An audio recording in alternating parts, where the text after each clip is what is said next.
For the players.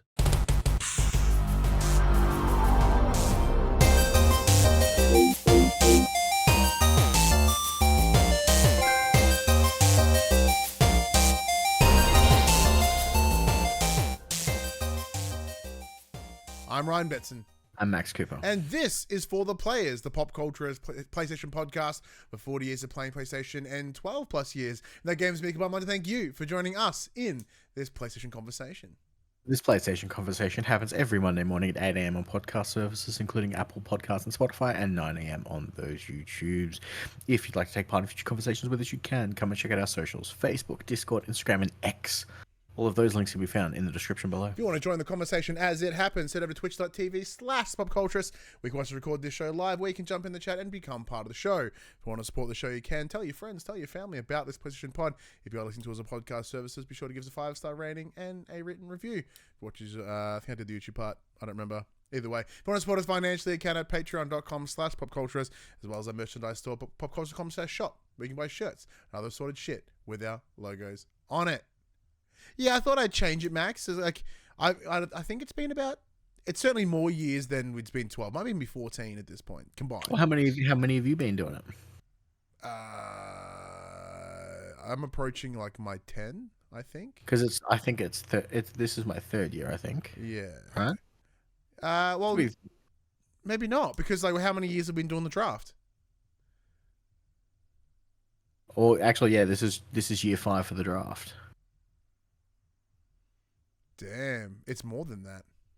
It's close to 15. That's a good point. My kid's 4 years old now, and I've been doing it longer than I've had my kid. So, we'll do that math later. Math ain't quite our little skill it's set. probably like close to 15, 16 years. Yeah, that makes sense. Yeah. Say 15. Let's go 15. Man. Yeah. All right, let's do the intro again. No, I'm just kidding. How are you, man? How's things? Yeah, not too bad. Yeah. Yep. Anything major to report this week as we kick the show in? No, not at all. Actually, sweet. No, it's not. Yeah, well, I'm in a similar boat. Like, hi, it's been a pretty chill, quiet week. Just working, existing, that sort of stuff. Excuse me. Oh, so I'm back. I'm back in the New South of Wales next week, up in the Newcastle. So that has derailed some of our plans of things we're going to do. Things, but we'll adjust that for next week instead, which is a doozy. But for those of you who haven't already, we have released our review of Prince of Persia: The Lost Crown. Thanks to Ubisoft Australia for the review code. That went up Friday morning, 2 days ago. And it was nice to see that everyone is collectively as hot on it as we are. Yeah, it's great. Yeah. it's as we said, a phenomenal start to the year. It really, really is. Yeah, I'm very glad we checked it out. So having played it at PAX last year, the team at Ubisoft were based out of the Nintendo booth. So I was like, yeah, sure, I'll go check it out. And I played. I'm like, this is fantastic. And then I remember catching up with you, and you were like, oh, yeah, how was Prince of Persia? I'm like, that's pretty fantastic. And sure enough, here we are. X amount of months later, both agreeing that it's quite fantastic. I looked at the line and went, no, I'll wait. Because the line was I had the advantage. I was standing there chatting with our good friend Kieran Verbruge, KV. I say good friend, like we're acquaintances, really. I'd consider him a friend, but like we cross paths very rarely. We were just bullshitting, and then we started chatting with the Ubisoft rep, and she's like, "Hey, you want to try Prince of Persia?" I'm like, "Yeah, why not?" And I'm glad I did. And then I said that I really enjoyed what was that car racing game? Yeah, I'm gonna need more than that. The Ubisoft one, Crew Motorfest. And I was like, I quite like the Crew Motorfest. She's like, really? I'm hearing we've not heard very good things. I'm like, yeah, I'm not a big car guy though, so it's okay. So that was a fun chat. Being like, I quite like the game. She's like, are you sure about that? You're like, I know nothing about cars or car games, so yeah, it was fucking. Yeah, I got to drive around. It was tons of fun. Also, hey, Dame Duda Dench, what's going on? But one thing that we have been playing, we played it in November. It is now January, and it was given a really, really dense NDA. Then they this week went, no, it's fine. That's Suicide Squad. Yeah, it's what happens when the previews come out and the previews are less than ideal and they're like, we just want everyone to fucking talk about who's played it. Like, someone will have liked it, surely. I liked it. I liked it. Yeah. Is it amazing? No, but I liked it. Is it a live service game? Fucking oath it is. Oh, yeah. It's okay, so for those that don't know, Suicide Squad is is the next release coming from Rocksteady, best known for the Arkham trilogy. However, this ain't that. So what they've tried to do here is combine some of the single player driven delivery that is the Arkham trilogy, but doused it in all the parts of Gotham Knights that you probably wouldn't like. And this is what they've been working on since 2013 or whatever it was. Which Traversal's good, but the traversal rules. So, if you've seen the trailers, there are 4 playable characters. There's King Shark, Harley Quinn, Deadshot, and Captain Boomerang. Each of them have different skill sets in terms of their key abilities and their traversal mechanics. Who did you spend your most time playing? Captain Boomerang. King Shark for me. So I liked King Shark. King Shark is, for those who actually played it, he's the Hulk from Marvel's Avengers. Oh, yeah, absolutely is the Hulk. It's the exact same moveset, pretty much. Even down to the jump and slam. Like, he's just the Hulk. Which is cool, but fucking Captain Boomerang can teleport like a motherfucker. So, one of the things that I've heard some things about people like their movement doesn't make sense. No. Like, why is Harley Quinn swinging? I'm like, well, it's one of those things where Harley Quinn gets a grapple hook. Batman's grapple hook. Yeah, she stole Batman's grapple hook. Fuck it. She stole Batman's grapple hook in one of Batman's fucking drones. There you go. King Shark can jump really big because he's big, strong in the legs. Deadshot has a jetpack, which is known lore. Kind of looks very Boba Fett, which is weird. And then Boomerang gets a hold of some of Flash's Speed Force tech and is able to like yeet his boomerang and go punk to where it goes. I enjoyed it. It was kind of just a wave shooter though. Like it didn't do much. It was kind of traverse, hit arena. Yeah, it was very much like you'd go to a location and then the roof would get sort of like force fielded off and you go punch everyone in this area. So you shoot everyone and then the wall's down and it goes, hey, can you now go to this next place and do that again? So it is very similar to that of most wave-based looter shootery sort of setups, which really should be no major surprise. And like, for what kept me going forward was the story.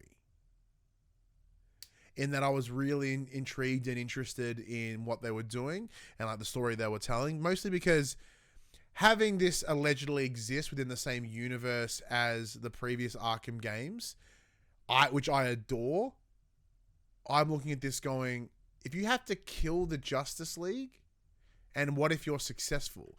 Where does this series go on from there? Right?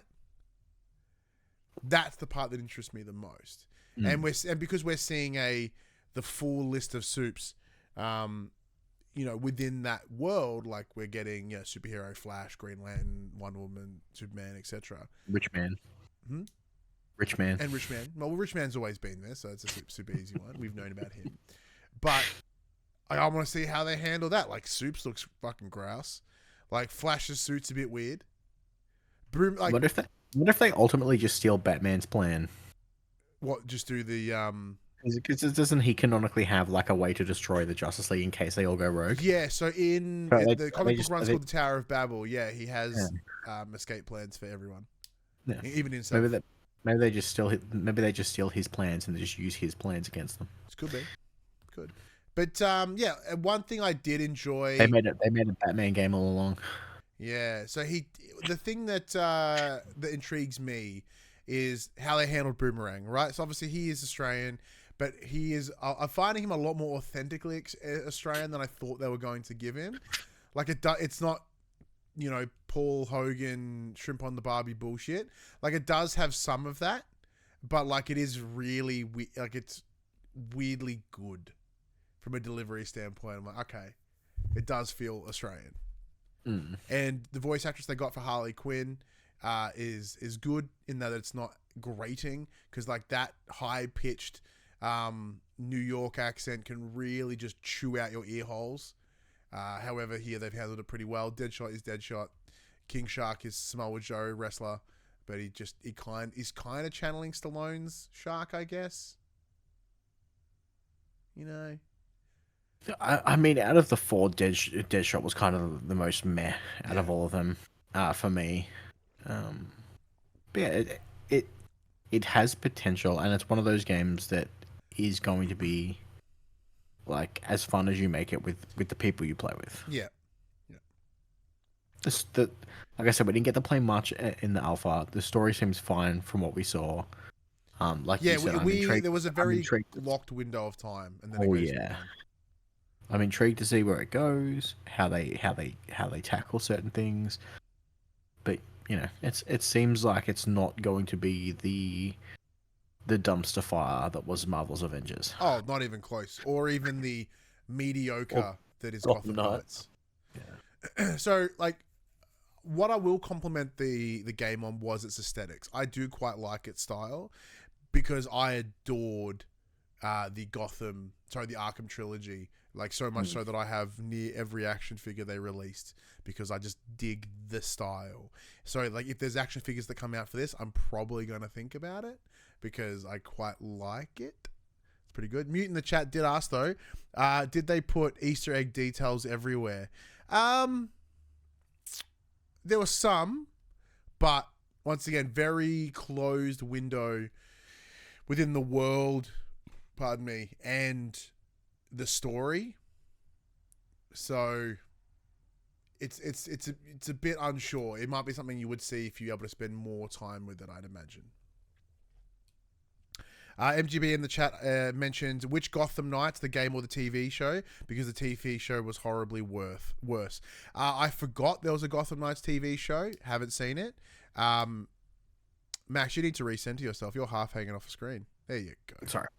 Because I just realized it was like you're half, like you're two facing it over there by accident.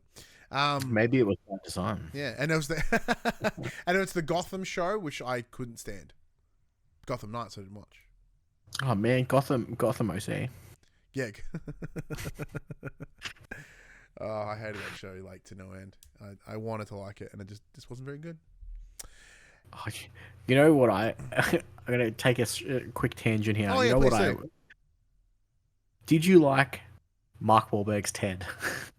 The movie? Because the TV fucking series TV series is mint. Is it really good? Binged it in one go. I haven't laughed out loud so much at a TV show in so long. All right. It was real good. I watched them all in one go. Last night, actually. I watched it all. Well, I said I'm stuck in Newcastle for the next couple of days. I'll probably watch it, because I do end up just kind of getting bored and watching something. The chat goes, oh, excuse me. He did say that. That was me. Another question. A friend of mine saw the HUD and says it's a mess. Is it true? Yeah, the HUD's fucked. It's a bit messy. A bit gross. Could have been fixed by now. Yeah, it could have been reduced. But speaking about tangents, though, so the other night I randomly watched American Pie Wedding, so the third movie, and then American Pie Reunion. Mostly because I wanted a raunchy comedy, but I felt like that raunchy comedy energy. But I didn't feel like watching one that I'd seen. I've only ever seen Wedding and Reunion once. I was like, okay, well, it's further in the series. Like, they were on the tail end of relevancy and the allowance of those American Pie movies to be allowed. This is in terms of their appropriateness, right? So Wedding was good. Reunion was very interesting watching it now, like as an adult, because the movie is set like when they're in their mid-30s, and I'm in my mid-30s now. So watching it and going, oh, okay. All right. Interesting choice. And like, there were some things about it that didn't age well, because they tried to keep some of that gross out humor from the original, but doesn't really land in time, especially now that they're older. But there was some interesting key parts of like the heart of the movies, I guess, like them as the group and sort of what they've experienced and now what they've grown together. That was like when they shot him the kids esky. Yeah, that was good. That was pretty funny. Yeah, like the poop humor came in pretty hard and fast. Stifler was still Stifler. So he is a character, like Sean William Scott's character, that has not aged well at all. At all. Good laugh though. Did get a couple chuckles out of it, so that's pretty cool. You playing anything else this week? Not really. Actually, to be honest with you.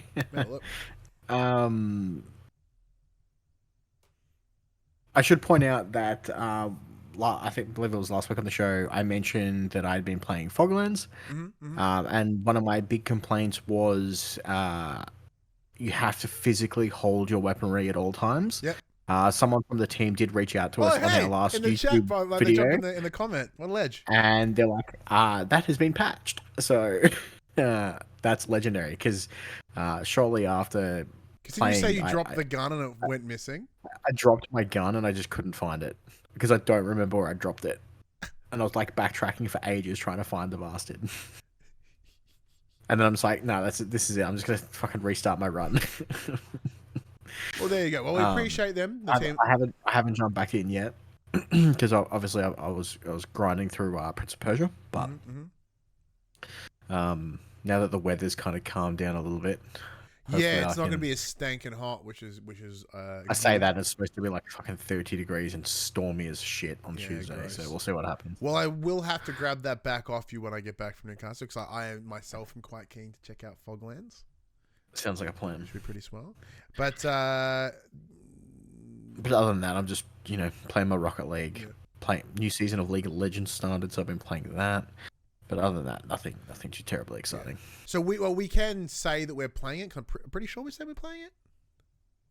Did I make a post about it? I mean, we could post the start menu screenshot. Oh yeah, then we totally could. Yeah, so we're currently playing Last of Us Part 2 Remastered, which is pretty cool. Can't talk about it any more than that. It's cool that we're playing it. That's all I can really say. Let me have a quick look. I did print the embargo so I could make sure we nail it.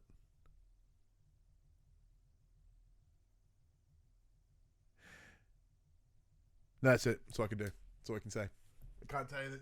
Hang on. Oh, actually, no, we can. We can confirm the embargo. So the embargo drops. You can publicly confirm receipt of the game and the daytime of the review embargo of Tuesday, January 9th, 2024 at 2 a.m. I believe he meant. Oh, that's the social media embargo. Oh, the review embargo is Wednesday, January 17th at 2 a.m.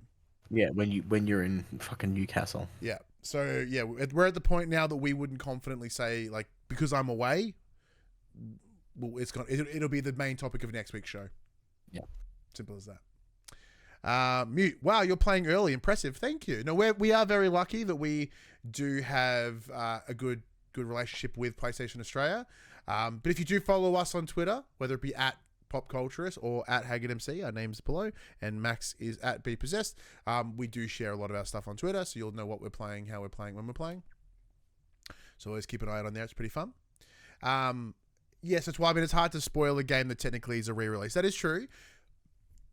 Pardon me. It's more about the other parts that are attached to the game, which have all been spoken about pre-release, like the lost levels, the rogue mode, and some other things I think they mentioned. But yeah, we'll touch all upon that next week as part of the main show, simply because of my poor timing of having to work interstate.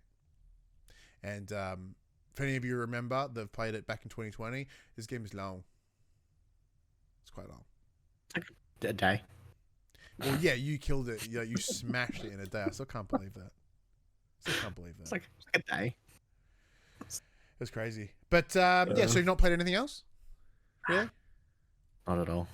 All right. Well, in that case, so today, my son and I got the platinum for Marvel Spider-Man Miles Morales. So we've done it Spider-Man. We've done Spider-Man 2.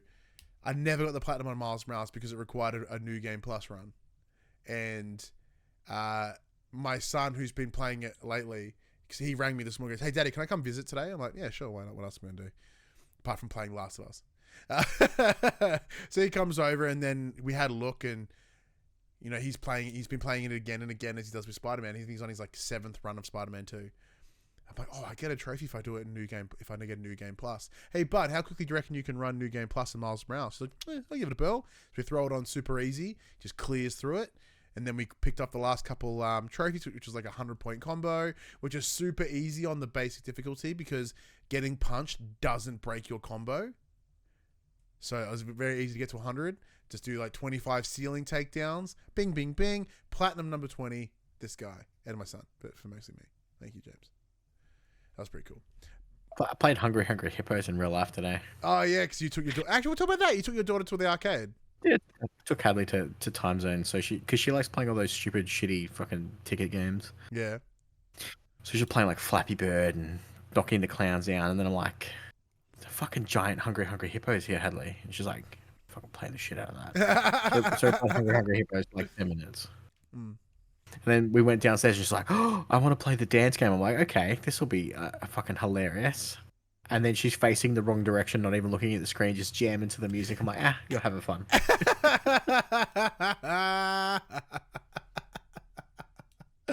having a big old, like, chill out. Whatever floats your boat. Yeah, what a ledge.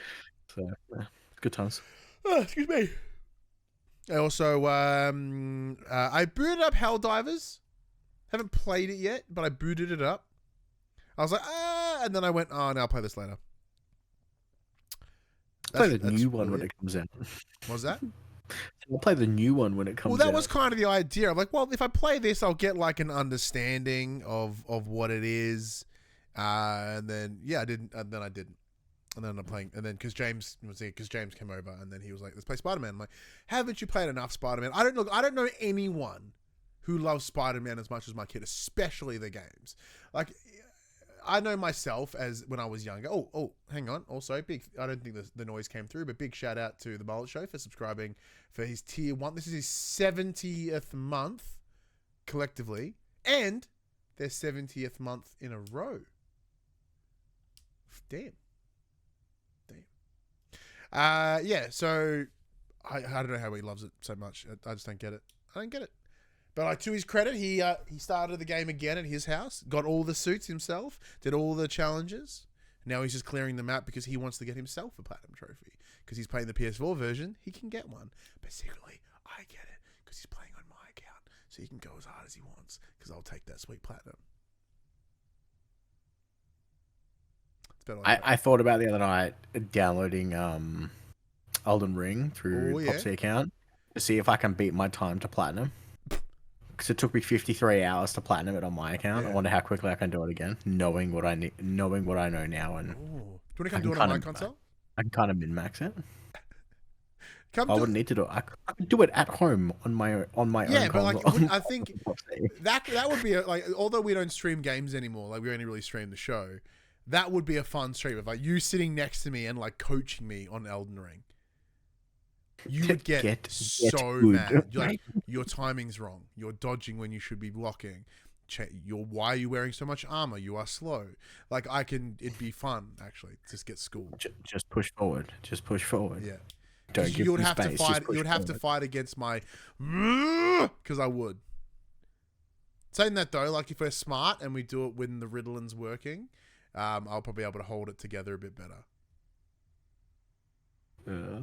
Anyways, that's enough about that part because we've run out of the games we've been playing. This game, in this section, we call Inform the Players. We tell you about what happened this week in PlayStation. But Max, before we do that, I think we should do our video games draft now. Okay. So, for those who don't know, each year, Max and I do a video games draft. We get a selection of games that are given to us by the listeners, the community. Now, granted, I left it super late this year, so Our list is compiled by one person. So big thank you to Buddy Watson for putting the game in. Now, if anyone else would like to throw some games, actually, I'll throw the pool into the chat. Now, if anyone would like to add any more games, because the trick is Max and I will each select 8 games each, 6 games in total. We can only select games that are given to us in this list. So I'll give you guys a minute if you want to throw any games in there that are on that list. Max, we are now 2 apiece. Mm-hmm. This is our 5th draft. We've had various tactics as we've come in. What's your without sharing your secrets? Like what are you planning? How are you thinking? To win. Apart from that, that's the plan. To pick. I don't know. This year is going to be tough. Last year was tough. This year's going to be just as tough. It's me Googling most of the games that fucking Buddy's listed. Yeah, because in true Buddy's fashion, he's given us a bunch of, like, interesting things. All right, so. Now let me prepare my notepad. So it'll be 1, 2, 3, 4, 5, 6, 7, 8. And then Max 1, 2, 3, 4, 5, 6, 7, 8. Now, as you won last year, I believe the loser goes first. That sounds about right. Oh, we've had another one added to the list. All right, so in that case, I'm going to go straight out of the gate with a big old punch. I'm going to go with that Final Fantasy VII Rebirth. Now, the reason being here is the expectation is high. And if it's anything like the success of the previous Final Fantasy game, it's going to be an easy set of points. And I knew Max was going to pick it because he has a hard on for Final Fantasy. So that was an easy one for me. I see that to be at least a good late 80s, early 90s, likely an early 90s. Max, what is your first pick and why? Dragon's Dogma 2. Beautiful. And why? Dragon's Dogma did really well. This, from what we've seen so far, has just elevated on the first game in every possible way. Yep. Easy pick. It is quite an easy pick, actually. Easy pick. Let's see. Really has given us a bunch of weird games. Mostly because this one's for me. I'm going with Tekken 8. Oh, you dick. So, being a big Tekken fan that I am quite excited for this. The lack of Eddie Gordo is concerning to me, but I imagine he'll come in some time. Having played this game a number of times now across various network and beta tests, it looks great. It plays great. There's a bunch of new features in it, very similar to Street Fighter, that allow some simple accessibility, at least from memory. I am quite keen to check that one out. It looks great. And it comes out real soon. Mm-hmm. All right, Max, your number 2 and why? Now I have a question. Yes. For stipulation purposes. There is a game on this list that, as far as we know, is only releasing in early access this year. Yes. Which means it will not come out on our console. Are we allowed to have a score for its early access, or is it going to be a 0? It would be a 0 because it has to release on the console. Okay. So is it Hades 2? No, Hades 2 then. Yeah, Hades 2 was my thought process too. And until Buddy, and then Padge is in the chat with Buddy, Padge, and myself, and Padge is like, that game ain't coming out. If it does, it's early access. Well, they've announced that it's early access Q2 this year. So I will pick Like a Dragon Infinite Wealth. Okay. And why is that? These have been solid games. The last few have scored really well. Yeah, I think it'll just do well. Very nice. Mute in the chat asks, wow, you Tekken player, are you good enough to go to EVO? No. My son beats me. I just like playing Tekken. Let's see. Now, only going by this list is really, really hard, and it's frustrating me because of it. I'm going to go with Broken Roads. So Broken Roads is a CRPG that is made by a team called Drop Bear Bytes, which are based out of Torquay, which is just down the road here. I played it at PAX, and it was one of those experiences where I forgot that I was on the show floor. Like, I got drawn into the game, and then I went, oh, wait, where the fuck am I? Like, it's beautifully Australiana. It's a really cool morale system that's not very linear. It's actually like this interesting spectrum. It's like a circle, but you can kind of be. It's not black and white. It's quite a grey morality system, which really makes me chuckle. And I'm keen to check it out. Max? Okay. My next one will be. Look, PlayStation seem pretty onto it that it's coming out this year, so let's take Silent Hill 2. Silent Hill 2. Now you're not a big Silent Hill guy, are you? I'm not, but they're good games. Just because they weren't for me doesn't mean they aren't for everyone else. Yeah. And I think the hype could be either really, really good for me or really, really bad for me. See, if that nostalgia kicks in, and they do it justice, similar to the likes of not Left 4 Dead, fucking Dead Space last year. Dead Space, yeah. It could be a winner.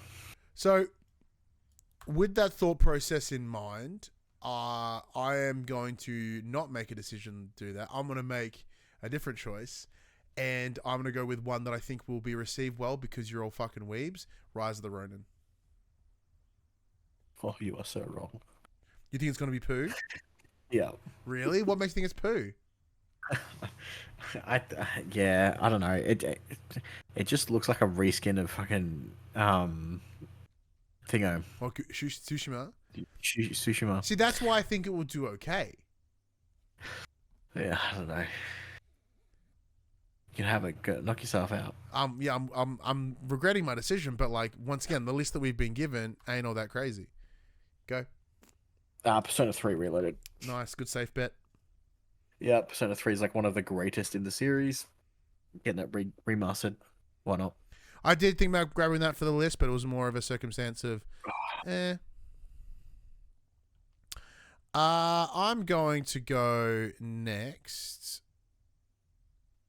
I'm going to go.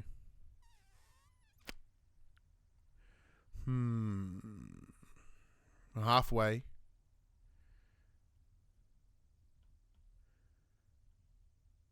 I am going to risk it for the biscuit in the same reason that you risked it with Silent Hill. I'm going to go Metal Gear Solid 3 Snake Eater Delta, whatever the fuck.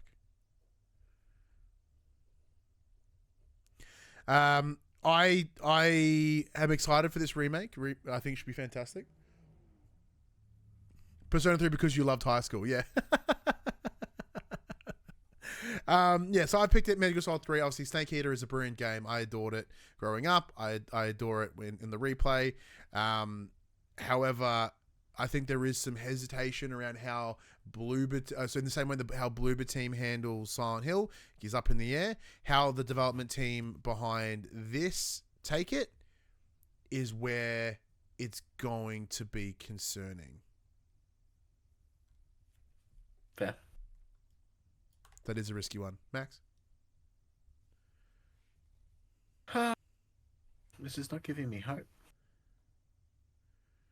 Okay, I was going to pick Little Devil Inside, but I cannot actually find a release date for it. No, because it was in a showcase years ago. It was supposed to be released last year. Yeah. It was pushed from 2021 to 2022, then pushed to 2023, and then it's just fucking disappeared off the face of the planet. Correct. Let's take South Park Snow Day. Dang. I'm not expecting like a high score. I'm not expecting a high score at all. But a known IP, if it delivers well in the same way that Fractured But Whole did, should be pretty tight. I'm gonna risk it and go Helldivers 2. I think at best Helldivers will get like at 80. And that's better than other things, so I'll go with that. Number 6, Max. Oh, you picked Metal Gear Solid. Sure did. I didn't put that on the list. I'm like, why do I have less picks? Why do you have more less picks than me? I will take purely for the lols. I'm gonna take Skull and Bones. Oh, I think okay. this year, and I played it. It's not bad. Yeah, there you go. Well, because we both got access to it through the beta thing, but I didn't play it for that was bad timing on my part. I played it. It's not bad.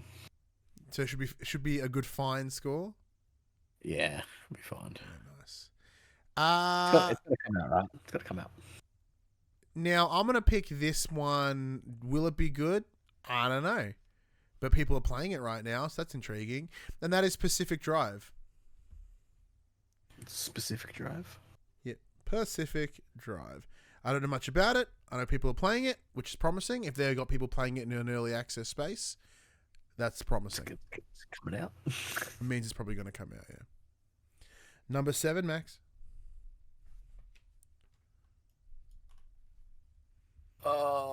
Let's go with...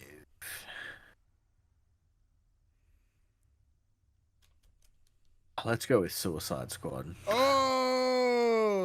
Let's go with Suicide Squad. It fucked me up the other year, but... And then it fucked me up last year. Let's take Suicide Squad. Damn. Final pick. So this is where I'm sitting. So Skull and Bones is gone. Suicide Squad is gone. Don't have much to choose from. Now, I'm thinking Hollow Knight Silk Song. Do I take that risk? It screwed me last year. Probably not. Foam Stars. People are going to jerk off to that game. Should get me some extra points. Alone in the Dark. The game was fine in the demo that I played. The rest, I do not know what they are. Tomb Raider 1 to 3. The remaster. Yeah. I think we'll learn very quickly that those games may age not so well. Alone in the Dark for me.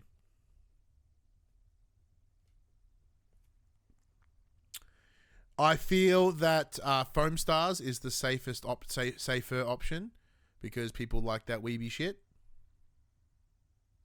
And I don't get it. So I'm not saying it's bad. I just don't get it. It's just not for me. Max, your final pick. I'm gonna risk it for the biscuit. I'm gonna take Hollow Knight Silk Song. Oh, okay. Because if that does deliver, yeah, that shall be tight. Beautiful. There we are. Let's go through it. This is the video games draft for 2024. Ryan, which is me. These are my lists. My lists are Final Fantasy VII Rebirth, Tekken 8, Broken Roads, Rise of the Ronin, Metal Gear Solid 3 Snake Eater Delta, Helldivers 2, Pacific Drive, and Alone in the Dark. Max, your choices are Dragon's Dogma 2, I should say, Like a Dragon Infinite Wealth, Silent Hill 2, Persona 3 Reloaded, South Park Snow Day, Skull and Bones, Suicide Squad, and Hollow Knight Silk Song. All right, now the choices are made. How are you feeling? How do you think this is going to go? As long as Hollow Knight comes out, I've got guaranteed points for every game. And yeah. if we know anything from the previous years, it's the people that pick games that don't come out that lose. Yeah, it's true. I think I'm in a similar boat. Every one of these games will release. I think I have a lot of B level points. I'm seeing a lot of 80s, a lot of 70s and 80s in here, but something like Final Fantasy bringing it up might be the big helper. Same as Tekken 8. Everything else will see what happens. Yeah. See what happens. All right. Let us know in the chat, on the comments below, what you think our list of our lists, how we looking, how we feeling. But while you do that, let's get into that section we call Inform the Players. We tell you what happened this week in PlayStation. Max, kick it off. Oh, this week they announced the PlayStation Extra and Premium titles coming this month. And it's pretty good on the back of... It's not a bad month, actually. On the back of December, which was fantastic. We have this month coming to PlayStation Extra Tiny Tina's Wonderlands for PS5, PS4, Resident Evil 2, PS5, PS4, Hard Space Shipbreaker, PS5, Lego City Undercover, PS4, Just Cause 3, PS4, Session, The Skate Sim, PS5, PS4, Shadow Tactics, Blades of the Shogun, PS4, Vampire the Masquerade Swan Song, PS5, PS4, and Surviving the Aftermath on PS4.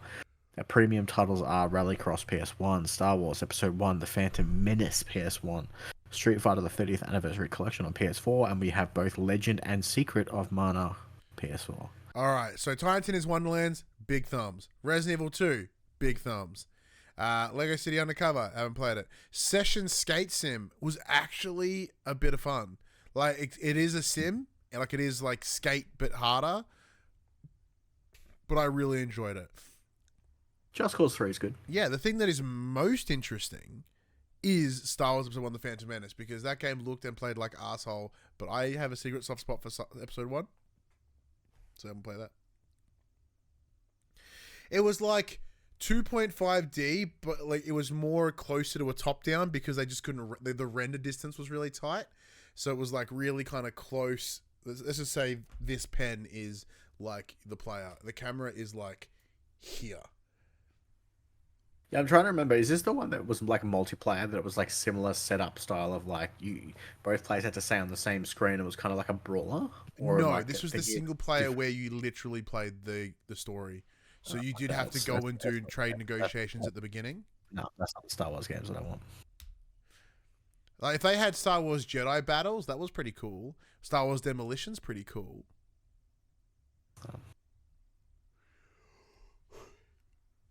MGB in the chat mentions Phantom Menace is the biggest surprise for them. Like, damn, although Just Cause getting some love is nice. Now can we have 1 and 2 next? Oh, making you yawn. Is there anything jumping out for you? Are you going to check out anything specifically? I think at the time I wanted to play Vampire Masquerade Swan Song. But other than that, I've played almost all of those titles. Yeah. The must recommend for me is Tiny Tina's and Resident Evil 2. Oh yeah, Tiny Tina's is huge. Yeah. Tiny Tina's was great. Pretty sure, I swear that was recently on PS Plus. Like maybe a monthly game instead of the big one. No, recall. All right, moving on. Showcase rumors, Max. It's been a while since we've heard from PlayStation in a showcase or even a state of play form. So talking on this week's giant bombcast, Jeff Grubb, or Grubbity Grub Grub as Max has called him maybe once, claims that a state of play live stream, quote, is coming, end quote, from Sony, and he expects it to take place, quote, within the next few weeks, end quote. It also sounds like the usual Nintendo Direct in February will also be a thing. Max says, and we know that Xbox is doing their Developer Direct, yeah. Developer Direct this week. So, yeah, makes sense. I mean, the last time Sony had a state of play was back in September. Mm-hmm. And that was when we got the release date for Final Fantasy VII Rebirth, and we got some Spider-Man stuff. Yeah, so it has been some time. We haven't had a full-blown showcase. Like, so we had one in 2020 and then one in 2022. Like those are normally designed to showcase what's happening in the next 18 months. And as of right now, we don't know what's happening. So once Spider-Man dropped, we know that, well, apart from all the leaks from Insomniac, of course, we know that Wolverine is in the near future. We know about Helldivers. Pretty sure Rise of Ronin is the only confirmed. And the other one is Rise of Ronin, yeah. But Rise of Ronin is second party. Isn't it? Yeah, it's probably. Rise of the... I think it's Team... It might be Team Ninja. Ronin. I think it is Team Ninja. Developer. Yeah, I'm scrolling too fast. Yeah, Team Ninja. So it's second party. So essentially 2 out of 3 releases we know about for this year, 2024, is second party. Like we have Last of Us Part 2 remastered, which didn't make the list, so we couldn't put on our list, even though I'm sure it'll review fine. But yeah, there you go. What would you want to see? What would you expect to see if we were to have a state of play in the next couple of weeks or a showcase in the next couple of weeks? Oh, look, if they were going to have a showcase in the next couple of weeks, I'm sure it'll just be a Final Fantasy showcase. Yeah. With it dropping, 29th of Feb. Sorry.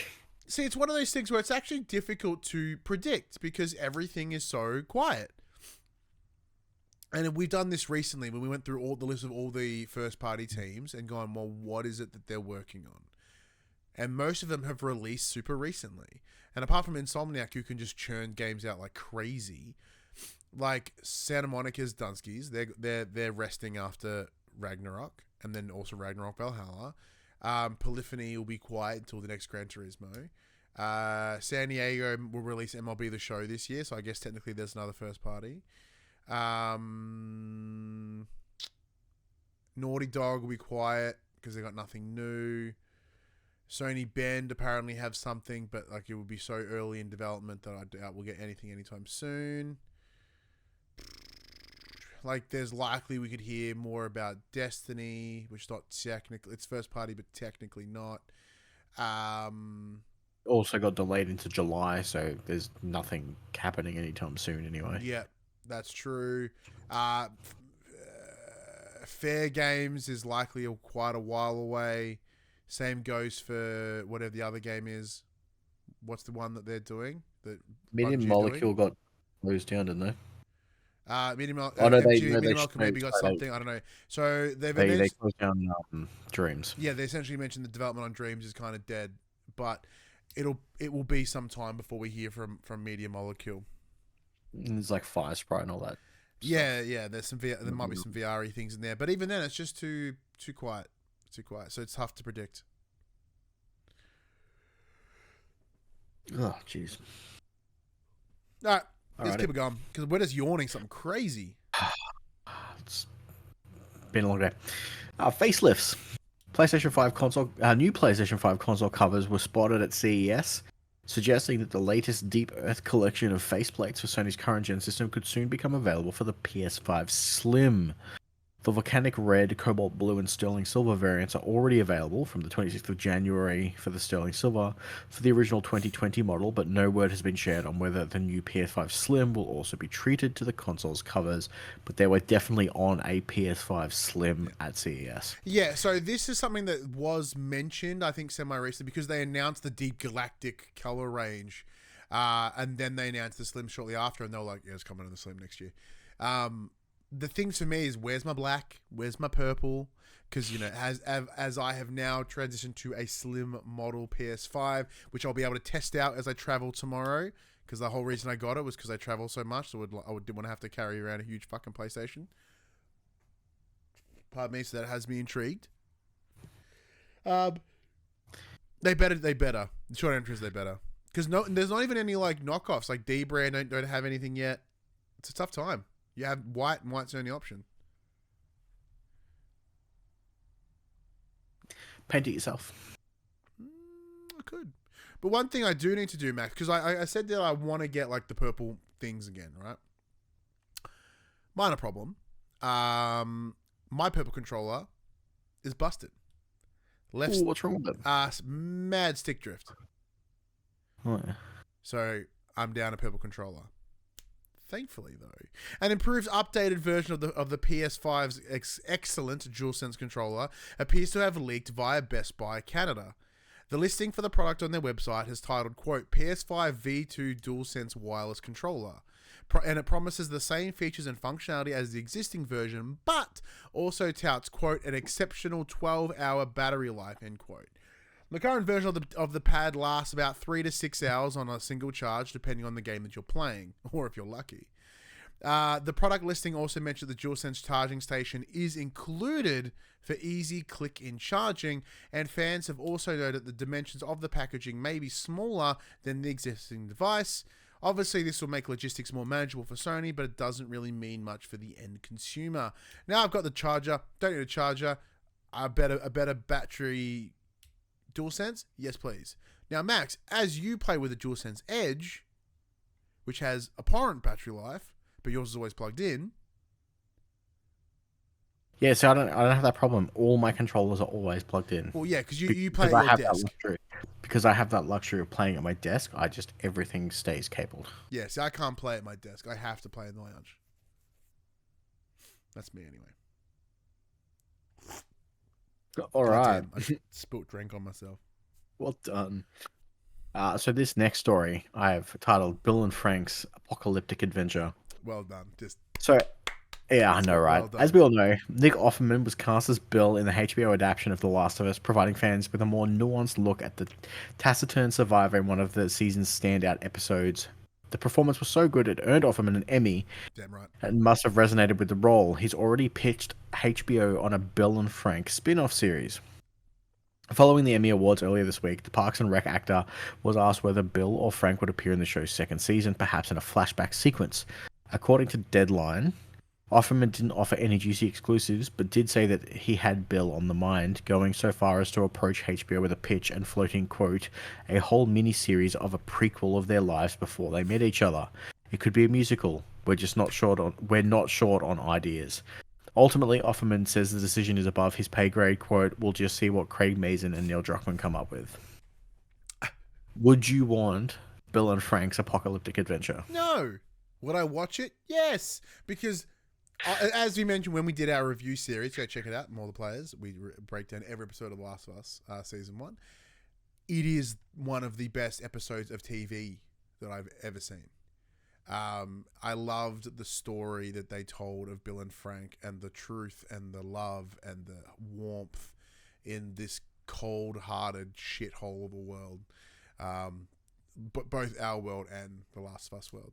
I think more of it would diminish the power of that episode. Not intentionally, at least even just by accident, would be my concern. What about you, Max? Would you want more? Especially if it's about them before. Like, I care about what happens when they came together. Like, that was what was compelling, not who they were before. I think they Unless they explain how Frank fell in a hole. No, I don't think I would actually.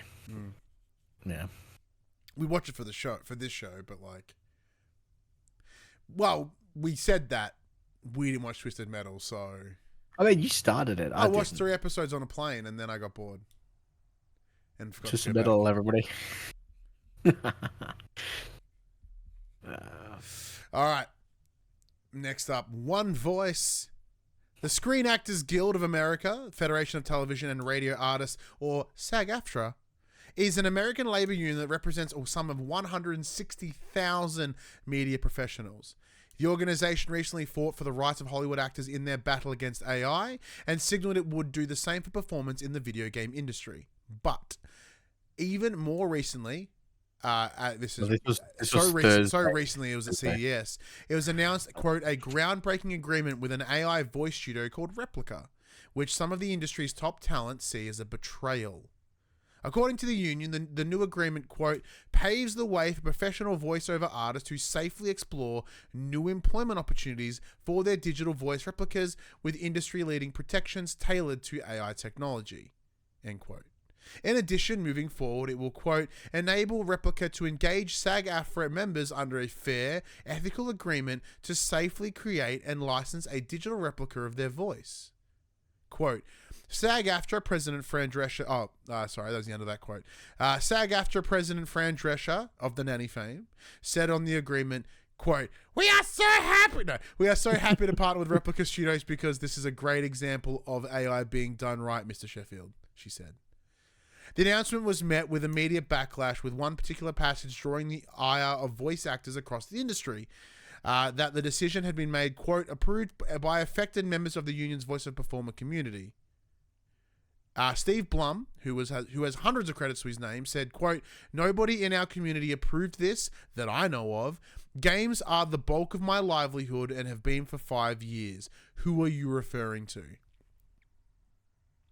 Elias Tufexis, similarly prolific and perhaps best known as the voice of Adam Jensen in the Deus Ex, but is also known as voice Sam Coe in Starfield, said, quote, "I would humbly consider myself one of the top voice actors in the game.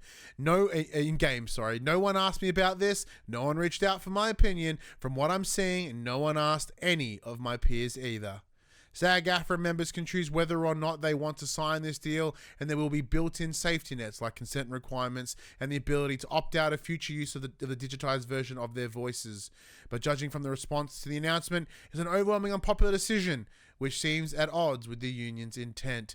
The people we should be asking is like your Troy Baker, your Nolan North, your Ashley Johnson, your Laura Baileys, the voices that we hear in everything. The guy that does the voice of fucking what's his name, Calavo or whatever in Horizon Forbidden West, because his voice is everywhere. He's the voice of the Roxxon soldiers. He's in Spider-Man 2. Like, he's in a bunch of things. He's like, it's become a voice that now that I've recognized as Cavallo in Forbidden West, he is in fucking everything. Do an IMDb, Max. Find out who this dude is. Sure. Thanks, man. Do you mean Katalo? Yeah, Katalo. What do I call him? Cavallo? Something else. I know it was something like that. Almost called him Kachala, but that's not even close to the guy from Black Panther. Nasheed Dalal. Yeah, that guy. He's been in everything. Yes. He has such a distinctively deep voice and tone. You can't miss it. What's your thoughts on this, Max? Well, having not seen the actual deal, it's hard to say, because obviously, you know, in the last paragraph they're like, there's safety nets. They require consent to use the voice. They have the ability to opt out, so if they choose not to work with them anymore, they will not be able to use their voice any. Like, all of those seem fine. Like, you go, hey, you can use my voice. Here's some samples. Here's my stuff. You get paid, and then you're like, I'm not happy with what you've put me in. I'm opting out. At face value, from what we've seen just from this article, it doesn't seem as bad. But again, they're obviously not happy with it, which means there's something in the deal that we aren't privy to. Or even the consultation, I suppose. That has the potential to be bad. Yeah. For me, I think it's the lack of consultation, right? Because that is exactly what they were striking for. Because they're all, they're not getting the consultation they need in order to strike to discuss these deals that they wish to make. And it's interesting that they've essentially repeated exactly what the issue was. Because one of the big discussion pieces around the whole SAG-AFTRA and even the writer strike stuff was around the use of AI. Now, I personally can't fucking stand it in use within a creative field where, for things like this, for things that were a human's job, right? Like, so even with my current job, there's contemplations like, well, how can we use AI? I'm like, how about you fuck off and make someone do it? You know what I mean? Like, I don't have this high hopes for AI like everyone else does. I see a lot more shortcomings in what AI can deliver that I think will make an already incredibly shallow creative energy within media as a collective. Like, right now, we're not doing once again, I know it's an old argument, we're doing sequels and remakes and all these things, right? You can't make new with AI, because AI is just replicating the past. It's reformatting the past, but then the argument also is that that's all we as humans are currently doing anyway. Correct. But it's yeah. Well, that's one of the things that then you go back to the story of like, there's only idea that there's 7 stories ever told, and every version is the same with those 7 stories. But everything's the Lion King. Yeah, exactly. Everything's Hamlet or Shakespeare or some shit, right? And it is one of those things where, like, I get that and I understand that, but you will lose what makes art amazing, and it's humanity, right? And if you want all this work to be treated as the art that it should be treated like, you make sure it has humanity. But it's a problem, as you yourself have mentioned so many times on this podcast. a lot of these places aren't in it for the art; they're businesses, and they just want to make as much Well, then money. guess what? They're going to make less money because it's the same thing. Marvel, the Marvel Cinematic Universe was looking to be a way to print money. And what they do, they made it into this fucking processed line of just churn out shit. They hired a bunch of questionable actors that they then had to fire. Yeah, they hired questionable actors. They hired questionable, made questionable decisions that was all about the churn rather than they just about what they could make rather than why they should make it. And then suddenly we're at a point where hero fatigue is the thing. And no one gives a flying fuck about anything that is Marvel, anything that is Star Wars, and anything that is Disney. And the reason is the churn. So, and what does it feel? Everything feels heartless and soulless and just churned out and shit. What do you think AI will deliver? More of that. Because once again, AI doesn't make anything. It just repackages the old. So we're going to hit a point when the AI can only replicate AI. Then what? Then we are dead as a society. We are void of any creative fucking energy, any new, unique thought. Quick bits, Max. Yeah, I'm just making sure that the first thing that I've got in the quick bits was actually announced by them. And it was, yes. Yeah. So Naughty Dog has announced that Grounded 2, the making of The Last of Us Part 2, is a thing and will be coming post-launch. Yeah. So Grounded, which is a doco that dropped on, I know it's on YouTube at least now. It's awesome. Very similar. This is coming to YouTube as well. Yeah, very similar to that of Becoming Kratos, which was the doco behind the 2018 God of War. Just beautiful. Brilliant. I'm very excited for this. Following the success of Hogwarts Legacy, Warner Brothers are looking at the potential for more games set in the universe. Well, I know that there's the Quidditch coming. There is a Quidditch game coming at some point. No one knows anything about it. What else? What else would there be? Hogwarts Legacy 2. Ooh, more Legacy.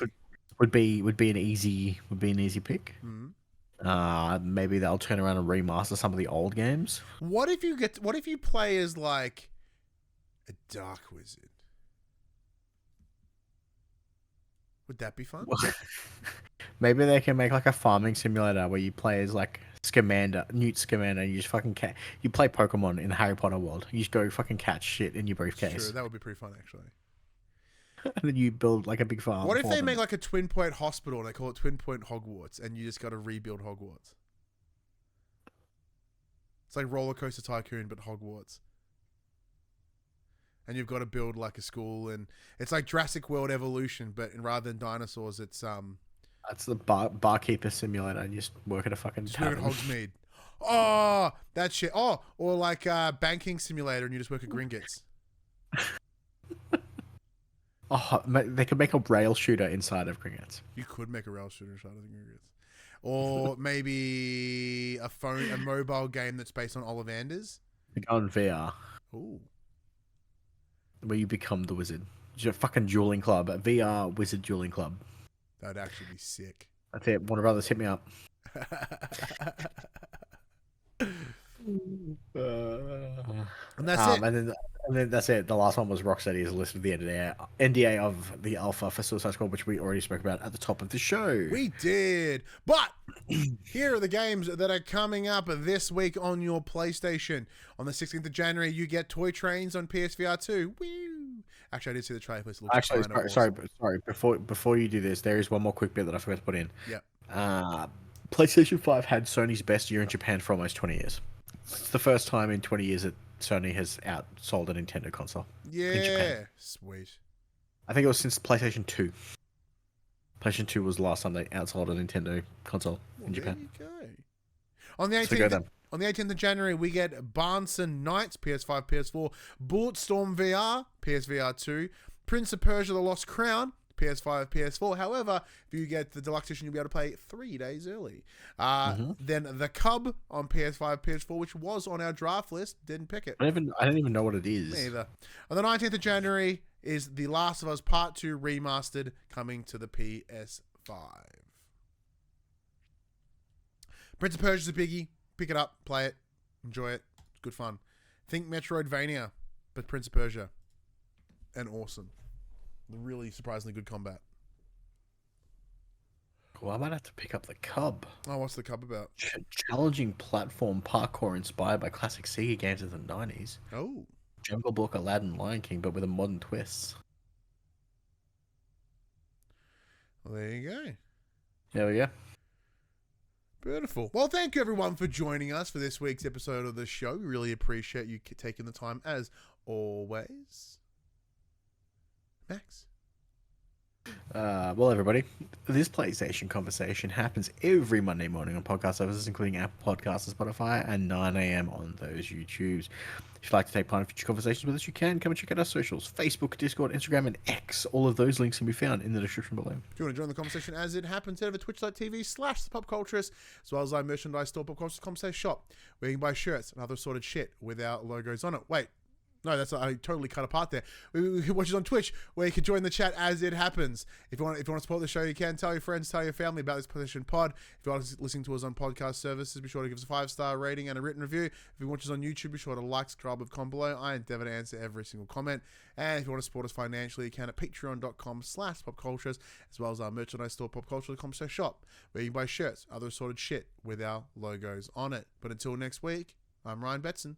I'm Max Cooper. And that was for the players.